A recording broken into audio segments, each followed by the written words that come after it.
Alright, here we are again. This time we'll be talking about a lot of the miscellaneous lore about this world, and we will start with the landmarks of Sordland.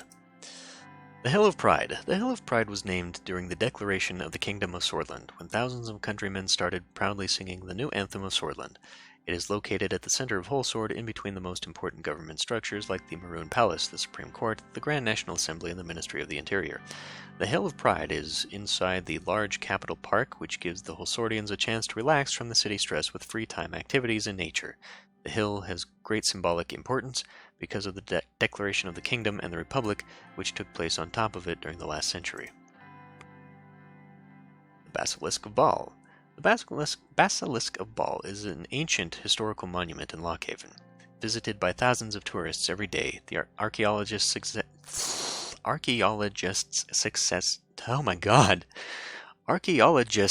suggest that it is more than 2,500 years old. The language written on the basilisk indicates a completely different grammatical structure compared to Merkopan languages. 20 years ago, a famous archaeologist named Ulzin deciphered the text, which indicated that it was a monument to the moon god who protected people during the cold of the night. The basilisk is one of the most popular spots to visit in Lockhaven, together with the Library of St. Ruhek. The Library of St. Ruhek. In the year 716, the world-famous library was built by St. Ruhek and his loyal followers. It is a three-story marble building influenced by ancient Grecan architecture. The library contained the largest source of knowledge in the world. Records indicate that in the year 1000, around 11,000 books were stored here. The mission of the Library of St. Ruhek was to gather and share valuable information. The duty of the librarians was to enlighten visitors no matter their questions. Disaster struck the library during the Markian conquest. While thousands of the most important books were saved from the pillaging Khan, the rest was intentionally burned to the ground by the raiders. The building barely survived and was restored in the late Renan period to serve as a historical site. The Sol Dam. The Sol Dam, also called the Suzerain Sol Dam, is the largest source of hydroelectricity in Sordland. Its construction was started by the order of President Tarquin Sol in 1933 as a solution to the energy crisis that existed in the region for decades. The dam was surrounded by controversy due to the site being home to an old Bludish village called Izam, which would be flooded if the dam were to be built. In the process of the construction, the local people of Izam were forcibly relocated and the village was razed. During the divisive relocation event, many Bludish locals came to protest and tried to stop the construction from starting. In the protests, a soldier fired his rifle, which killed a local Bludish man named Watani Ashraf. This incident, also known as the Izam incident, caused turmoil in the region and led to the formation of the armed Bludish resistance movement called the Bludish Freedom Front. The dam opened 3 years after the tragic event, and despite the bloodshed, it proved to be a huge political success for Tarquin Sol in the following years. The electricity output of the country tripled, and the lake that formed was also given Sol's name. Today, it continues to provide Bergia and Nargis regions with electricity. Some of these are probably going to be duplicates of things I've already read in other videos, but we'll just do them anyway. The Arch Sanctuary of Dasnurity is the most important religious building in Sordland. It is located in Dare and is being managed by the Archpriest of Dasnurity. Thousands of pilgrims visit this important landmark during the Day of Dissension to praise the message of God sent down to Saint Dast and his 30 disciples. The core structure of the temple dates back 3,500 years and indicates it was built at the same time as the Garden City of Crest. The unique architecture of the Arch Sanctuary baffles architects as it utilizes newer techniques even though it is ancient. It was renovated in the 1900s under an initiative of the king and has since then been self-reliant. What the hell does that mean? Self-reliant? Is it an arcology? What does that mean? It's been self-reliant. It probably means that it brings in enough money that it can just do it on its own. Any renovations can be done on its own. The Antel Rock Prison. Antel Rock is the most secure maximum security prison in Sordland. It was built in 1941 under a security directive of Tarquin Sol's interior minister. The octangular-shaped compound houses the worst criminals Sordland has and is located on a large rocky half-island off the city of Antel. Traitors, terrorists, and subversives are all imprisoned and questioned in this daunting facility that only had one successful escaped attempt The Maroon Palace. The Maroon Palace, I think we've already done this one, is where the executive branch of the Swedish government is situated. It was constructed to serve as the summer residence of Albrecht Renan, but quickly became a structure of political importance. The turning point was when the Kingdom of Sordland was announced from the balcony of the palace, reflecting the shift of government power from Earlery to Holsord during the transition period. The Maroon Palace received its name from the maroon painted exterior walls. It has 100 rooms and several wings housing different branches of executive government. Underneath the structure is a highly secure situation room where the president is safe from any danger and evaluates any security crisis.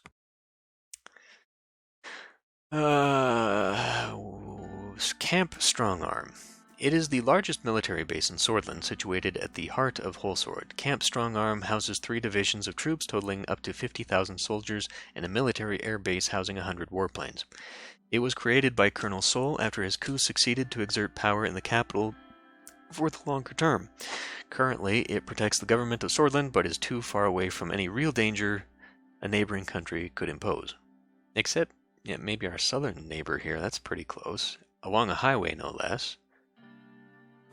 Alright, so that's that. That's done with location. Let's go just into general historical things, shall we? Let's start with ideology. Solism. Solism is the founding ideology of the Second Republic era of Sordland, which started with Tarquin Sol's new constitution. Solism, as it was promoted by Tarquin Sol after his re-establishment of democracy after the Civil War, was defined by sweeping political, social, cultural, and religious reforms designed to separate the new Swedish state from the republic established in 1923, including state support of the sciences and free education, many of which were first introduced to Sordland during Sol's presidency and his reforms. There are 3 fundamental pillars of Solism: republicanism, nationalism, and statism. These principles came to be recognized as unchangeable and sacrosanct. After the 50s, the connotations of the term started to change as Solists were started to be seen as puppets of Tarquin Sol with no real ideology but agreed for power. It is also regarded as a fascist ideology by many of the left-wing and the British minority, which was oppressed during the 30s when Tarquin Sol ordered their persecution. Sometimes the term Old Guards and Solists are used interchangeably. Solism is regarded as the state ideology of Sordland and has been preserved by the Solist politicians and judges who were appointed by Tarquin Sol and allegedly act as members of a deep state called the Old Guards. Millennivism. Millennivism is the communist theory as advocated by Kantanen revolutionary Leon Mileniev. Mileniev developed it as a variant of Carlos Marcia's theory of Martian socioeconomics. He supported founding a vanguard party of the proletariat, proletarian internationalism, and a dictatorship of the proletariat based on working-class self-emancipation and mass democracy. Millennievists are critical of the theory of socialism in one country in favor of Mileniev's theory of permanent revolution. Mileniev argues for a need to give support for social revolution in the advanced capitalist countries through working-class mass action and support for internationalism. Millennievist industrialization officially designed to accelerate the development towards communism, stressing the need for such rapid industrialization on the grounds that the United Cantona was previously economically behind in comparison to Western countries, and asserting that a socialist society needed industry in order to face the challenges posed by internal and external enemies in communism. That is one hell of a run-on sentence. What the hell did that just say? At least they put a comma in there somewhere. Christ, what the hell? Anyway, it is currently one of the most popular theories of Martian socioeconomics, being followed by a number of nations around the globe. It is also responsible for causing socialist revolutions in further countries like Volksland during the Century of Revolutions. Volkslandian socialism is a socialist theory, as advocated by Volkslandian revolutionary Emmerich Hegel. Hegel developed it as a variant of Leon Mileniev's theory of Millennivism. Volkslandian socialism is critical of leading through a vanguard party of the proletariat in favor of the establishment of labor union federations. It promotes the replacement of the state by a federal economic organization of society. Hegel argues that the socialist revolution can only be finalized when the statist form of socialism, where the state retains centralized control over the economy, is replaced by a decentralized structure based on a federal democracy through people's assemblies and labor unions.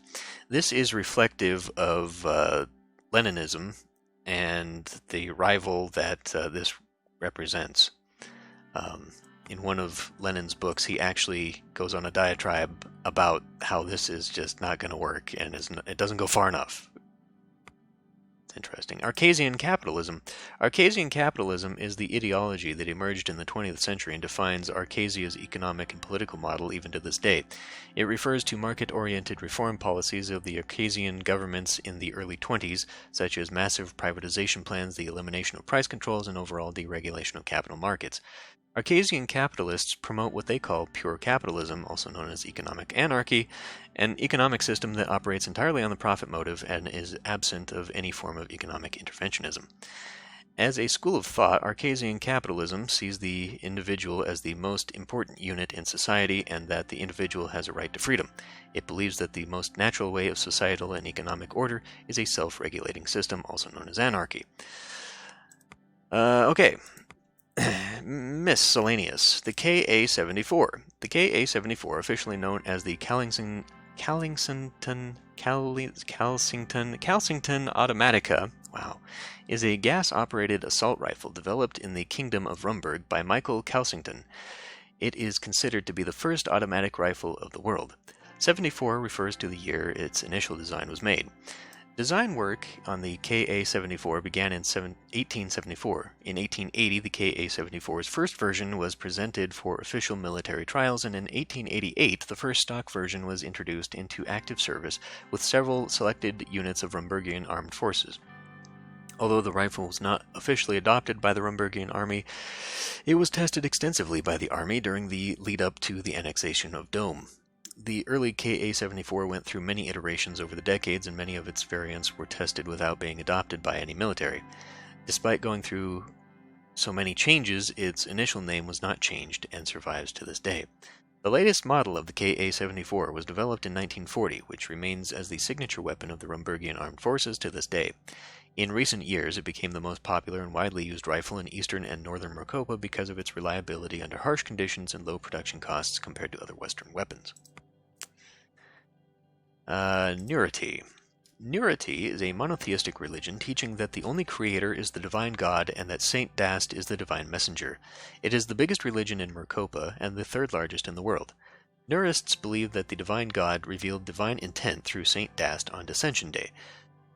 As the divine messenger, Saint Dast began his lifelong journey of spreading the message of the divine across the land, together with his 30 disciples. According to Nurity, the divine God is an entity believed to inhabit all things. Nurists believe that one must strive toward the construction of the Golconda, a divinely ordained pillar in the axis of life that will bring salvation to all human beings. Those who follow this goal are considered to be on the path of enlightenment. The two main branches of Nurity are Dastrunity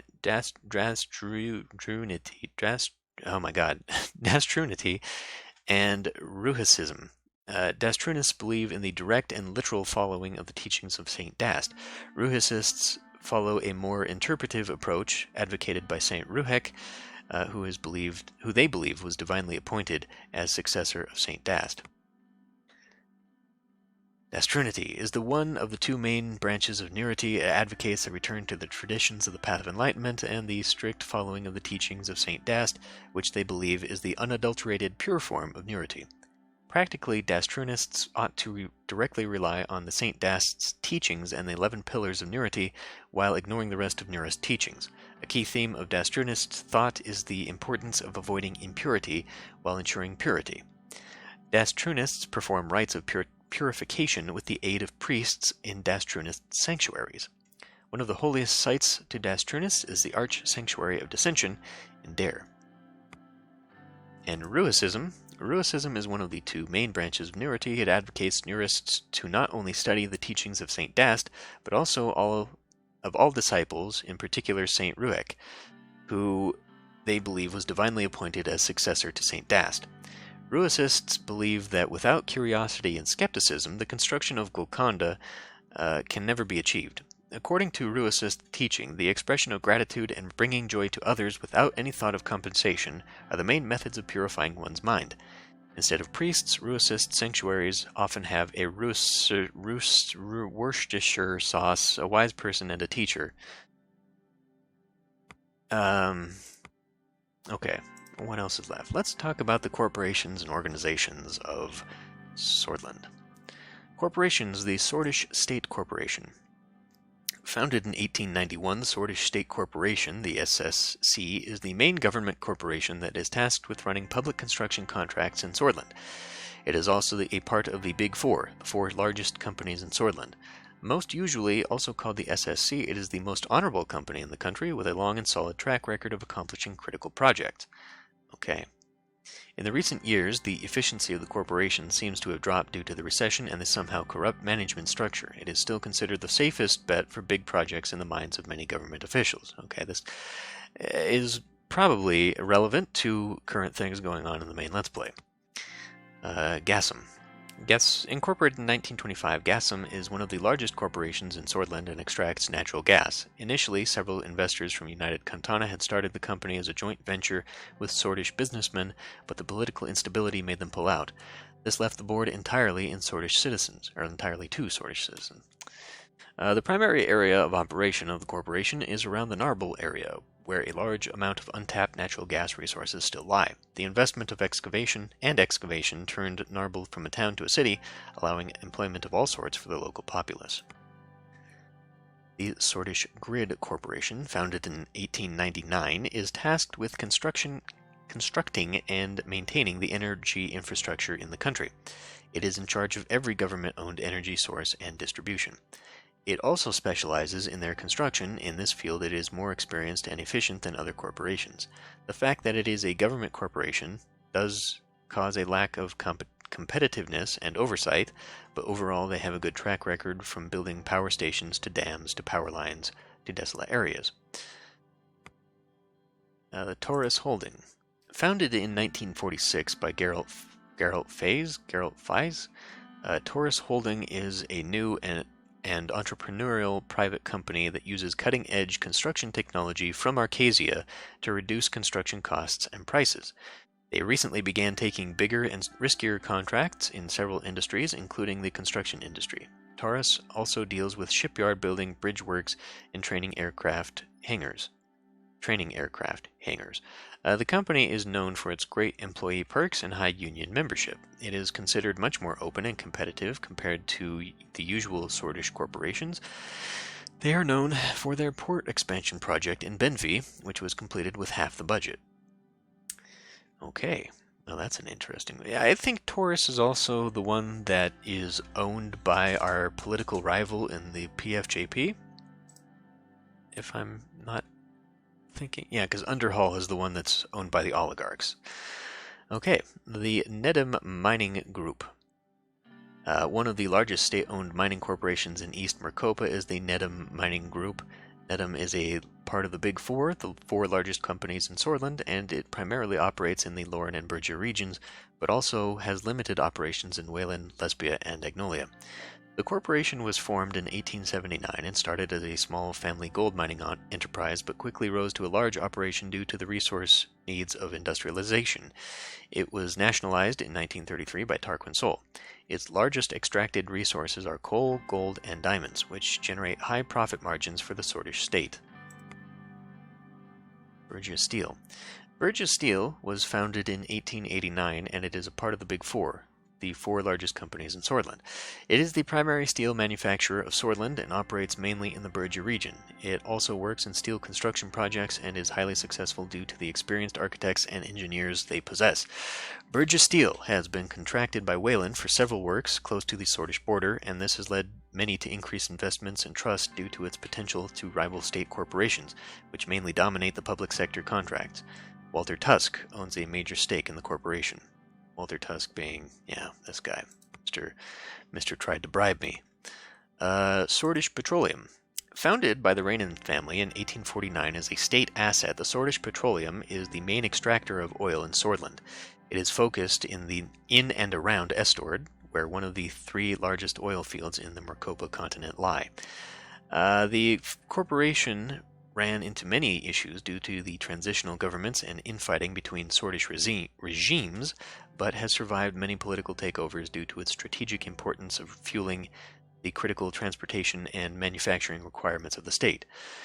Currently, it still extracts most of the oil needs of the country from the north of Nargis.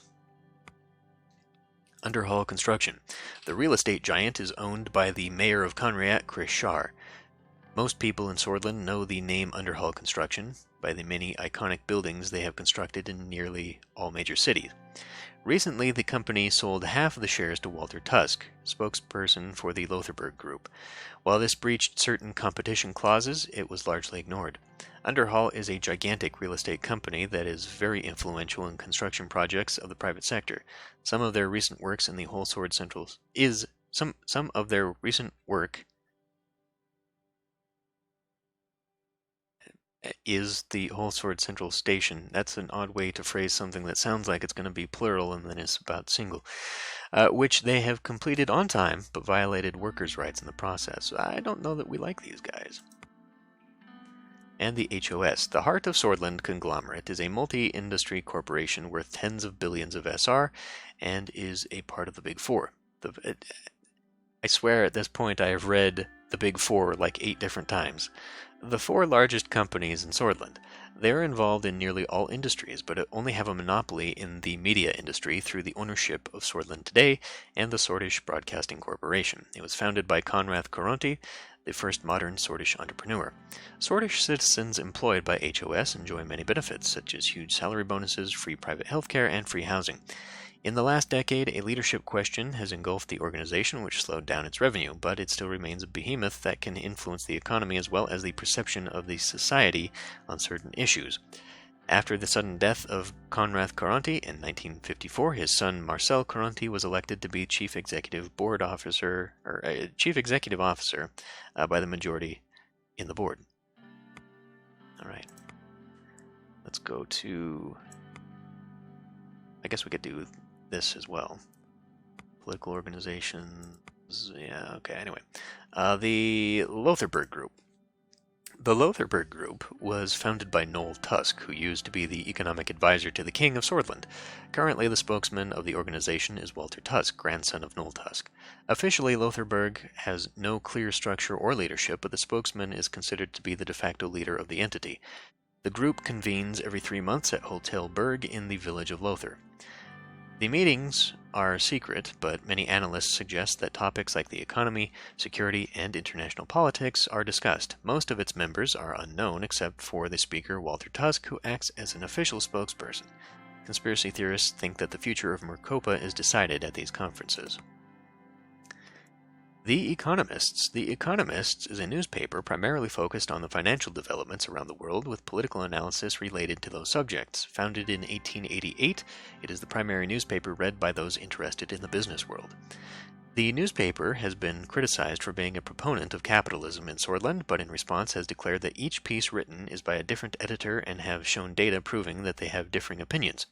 The newspaper has many old economists from the Vichy era, as well as new editors from the Alfonso era, who were supporters of privatization. The Radical. The Radical is one of the most critical and anti-establishment newspapers in Sordland. Many of the previous journalists from the newspaper have been arrested in the Sol period. People who are critical of the government and the recent events tend to flock to this newspaper. Founded after the toppling of the first president of the Republic of Sordland, its motto always has been critical thinking. Their unchecked voice was mostly not welcomed by government officials who often tried to silence the newspaper, but still has not managed to do so. The Radical wants radical change in Sordland, and they are not afraid to voice their opinions. The Coronelli Cartel. One of the most notorious criminal organizations in Sordland is the Coronelli Cartel. Its roots are dating back to the late 1880s and have started with bootlegging during the Kingdom period. Their operations are mainly focused around Nargis and Agenland. For decades, the Sordish police force has been fighting the organization with dedication, but the results only helped keep its operations at bay. The headquarters are expected to be in Estord, and their primary focus is illegal drug and organ trafficking. Now I wonder, political organizations? Governmental? Corporation? Factions? No. Well, let's go back into that because I don't think we have any other way of getting to the Sordish police force. The Sordish police force is headed by Karl Grieser. The force has extensive rights, and some argue more than most countries surrounding Sordland, with the exception of Rumburg. These rights were given through the security package laws of Tarquin Sol. The police are tasked with enforcing the law in the country.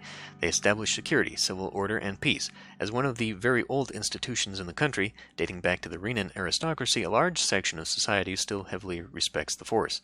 Internally, it is structured at regional levels, which are tied to the Ministry of Interior, led by Lilius Graf. The Skinner Cartel.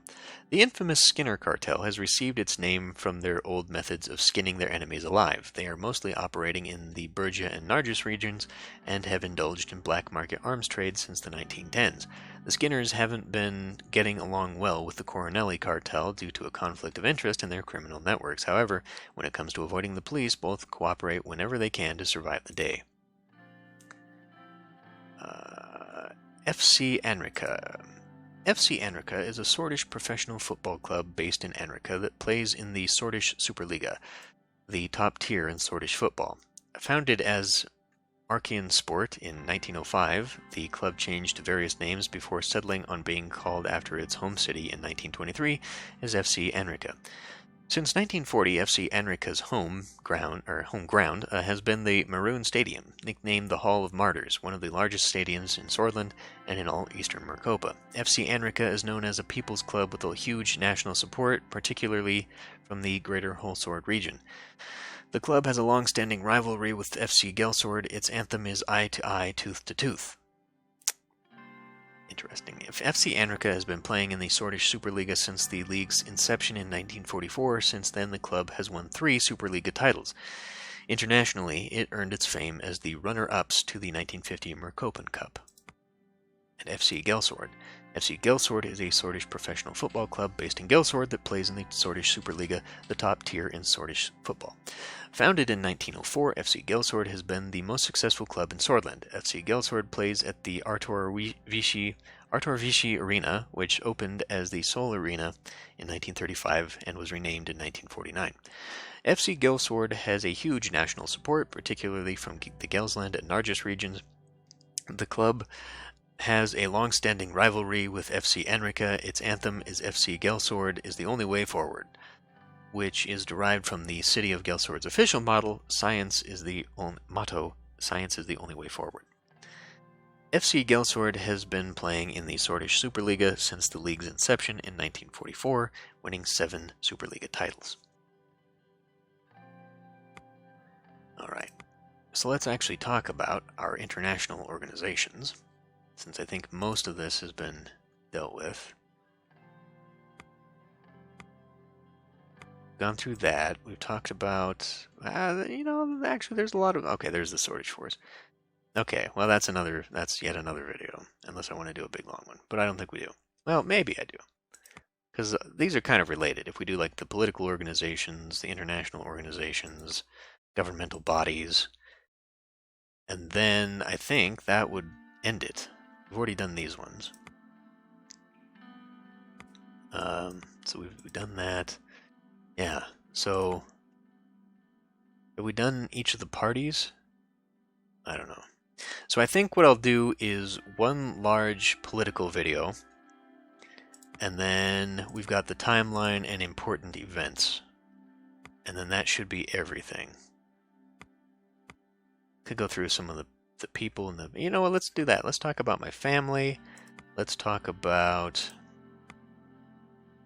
I think we've gone through most of those, and I think we get through most of these people. There's a few names in here, but I don't think they're important yet, and they will be. We'll probably come across these people, I would imagine, at some point, and then we can talk about them in the actual Let's Play. So yeah, let's finish this off with talking about my family, and then we'll do a video about the history, and then a video about all the political stuff, and hopefully that means we'll be done with all these types of videos, and we can just focus on the series. So let's talk about Monica. Monica Rayne is the current First Lady of Sordland. She was born in Lockhaven to parents with Agno-Sordish background.